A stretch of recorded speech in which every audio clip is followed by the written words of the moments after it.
It's no secret that I've been playing a fair amount of Magic the Gathering Arena in my spare time. I'm trying to build a collection so that I can play some of the amazing decks and do some silly things on YouTube and share it with you guys. But my collection's not quite there yet. So I've been playing a lot of mono red and mono white, and I have now got enough cards to assemble mono blue. So I wanted to share the list that I've been playing on the best of one ladder and then showcase some games as well. This is a pretty standard mono blue list with a couple of weird exceptions that I've made.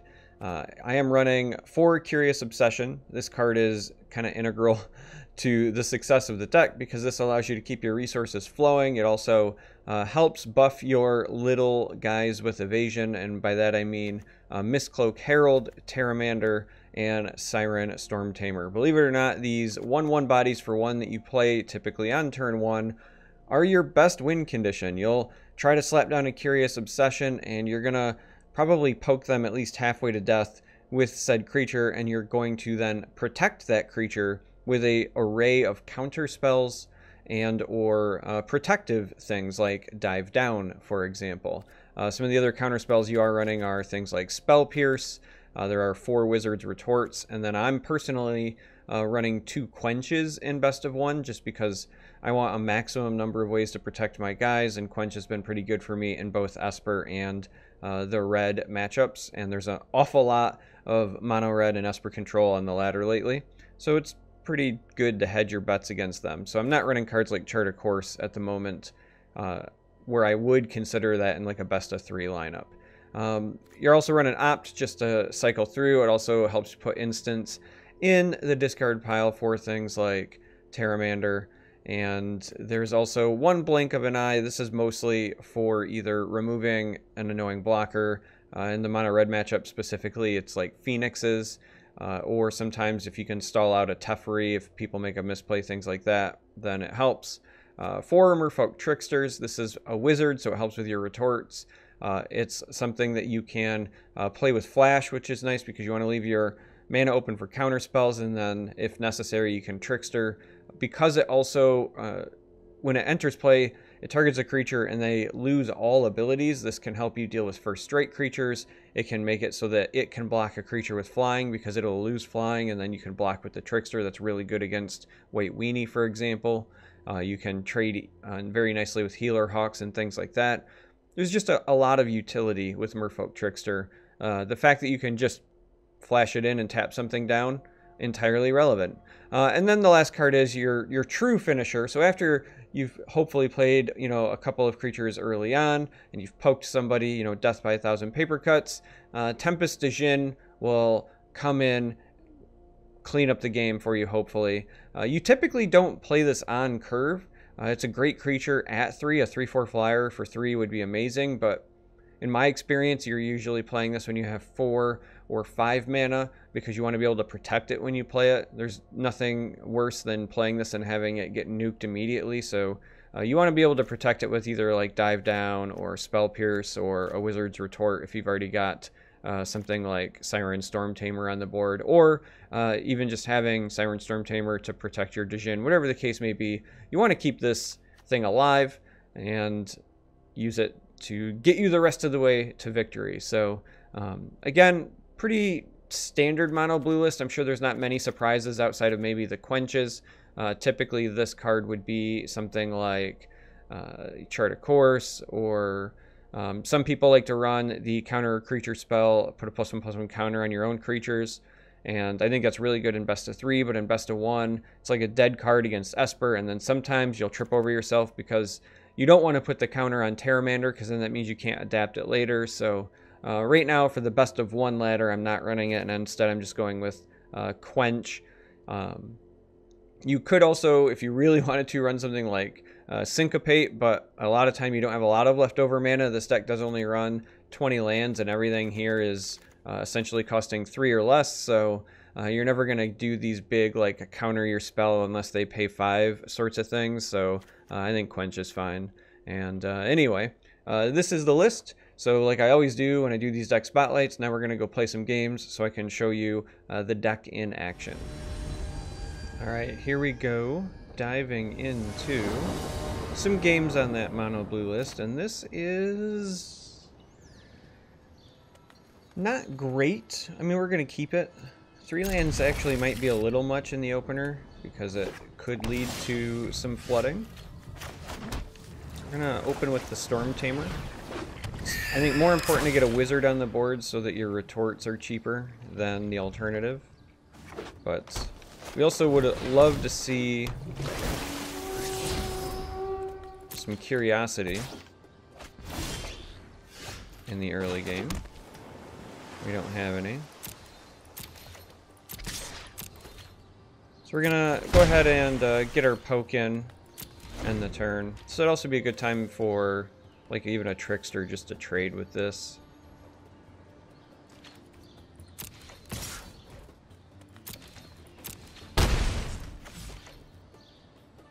And I assume they're going to try to play something, which is why... No? Alright, we're going to take the op then.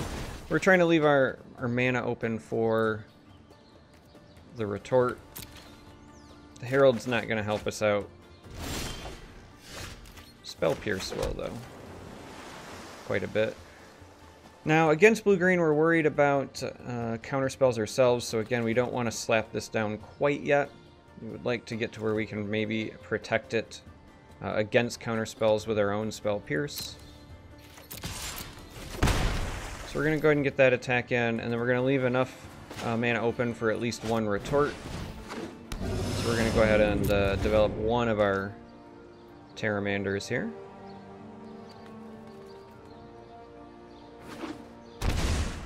And that is an unfortunate but interesting development. I think we will go ahead and take this. We can't let them get too far ahead of us in the life race. And they really wanted to do that because they took 2 damage to do so.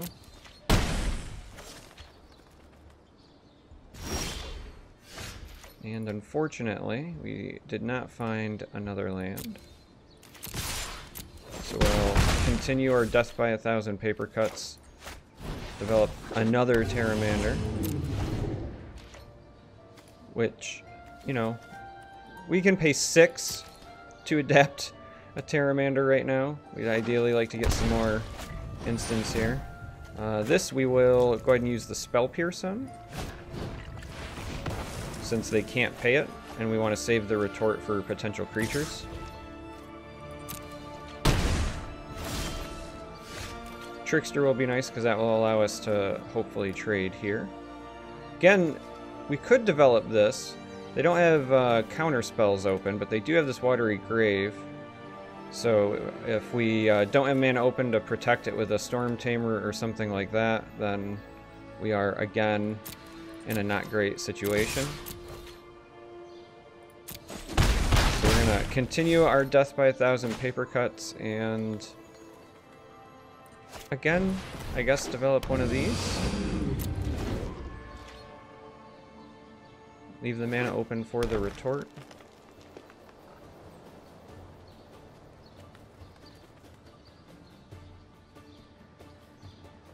Our opponent has been playing cards before attacking, which is kind of nice for us because that means we will hopefully know whether or not we want to use the retort or the trickster, but they could change it up on us.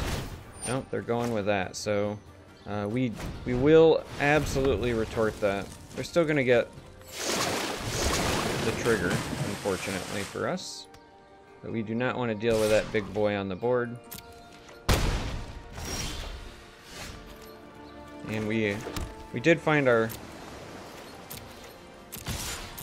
4th land, which means Storm Tamer can hopefully protect our Tempest de Djinn now. So we'll go ahead and play this. Now we're worried about something like Find Finality here, but they do not have it, so that will seal it up. Again, it's all about, you know, you play these cheap creatures and then you got to protect them with your counter spells and or protection abilities and just slowly work the damage in. Let's go ahead and jump into another game so that we can, you know, see some more. Jumping into game 2, hoping to continue our momentum, and this is also not a great opener. So we found a Curious Obsession. Little curiosity never hurt anybody. And we have a couple of opts, which is nice. Trickster is nice, but what we would really like to see is down a land and up at least a 1-drop. We also would prefer to be on the play. This is very, very much a tempo deck, so getting on the board first is important, typically. And we lucked right into a 1-drop. So seeing this, we have to hope this survives now. So that's part 2. You play your 1-drop. If I had something like Dive Down in hand, I actually might consider waiting a turn. Yeah, so that I could protect it, but the reality is I don't have a Dive Down in hand. So instead we're going to do this. Now we actually may need to try to flash this in at the end of their turn. And then hope, against all hope, that it survives.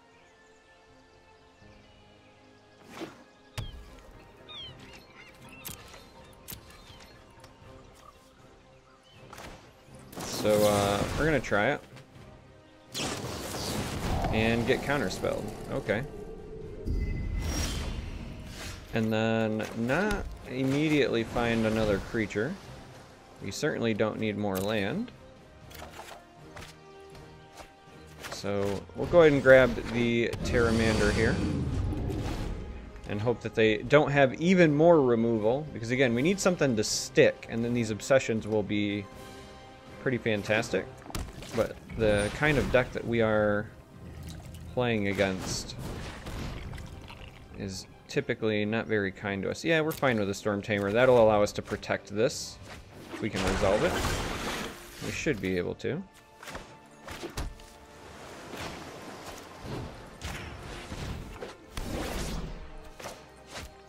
So we're gonna just go ahead and essentially cycle these while getting some damage. We're gonna put this down as well because I want to be able to protect this. So we'll get in for 3, and now we'll get our 2 triggers, and we want to draw, and we want to draw. And now we're gonna hope that this will be enough to protect this. Now if they have a couple of removal spells, that could be a bit of an issue. But otherwise, this is going to do an awful lot of work for us. And we want to attack first to bait out anything that they may have. They don't have it. So again, now you're going to see why the Curious Obsessions are so integral to the deck. Because they really allow you to ramp up and fill out your hand. Now we have enough for 2 counter spells. So what we're going to do is we're going to try to develop another Pteramander here. But we're not going to play the Djinn here quite yet.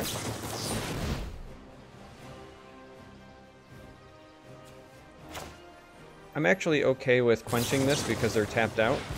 They're very clearly looking for ways to dig, and we don't want to allow that.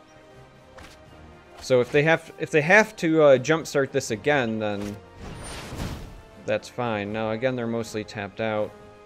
In this scenario, I think we let it go. We don't want to use our last counter spell, so we'll just go ahead and let that one resolve.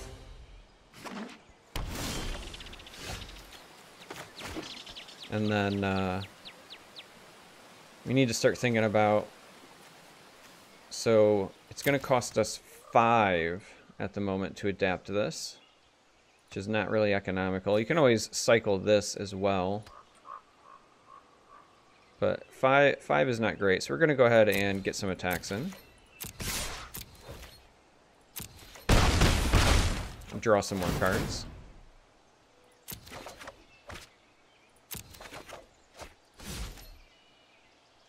We have enough for 2 retorts here, plus our opt, and they're already down to 8, and this is formidable. We can adapt the Pteramander when attacking next turn, so we're technically threatening lethal. I don't want to develop this in this scenario. Instead, I want to save the mana so that I can play at least 2 counter spells, as opposed to Djinn and 1. And I say at least 2 because, in theory, opt could find us something like Spell Pierce, so we may even have the option to find another one. Now our opponent is looking for answers.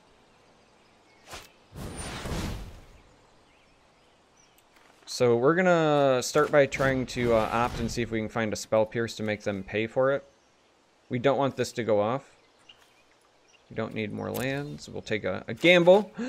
And we did, in fact, find the Spell Pierce. So we're gonna play the Retort now. Because if they have a counter spell, then they're gonna try to play it on my Retort. And they do not. So there you have it. So we were well stacked in that scenario to deny whatever they were doing. And now you see the power, like I was saying, of you just play some cheap creatures. And if you can land the Obsession, if you can get to be rather curious, you can do an awful lot of damage very, very quickly. And if you just protect those small creatures with evasion. So anyway, hopefully this video helps you if you're looking for something different or just wanted a mono blue list for best of one. If you made it this far, thanks for watching, and I hope to catch you in the next video.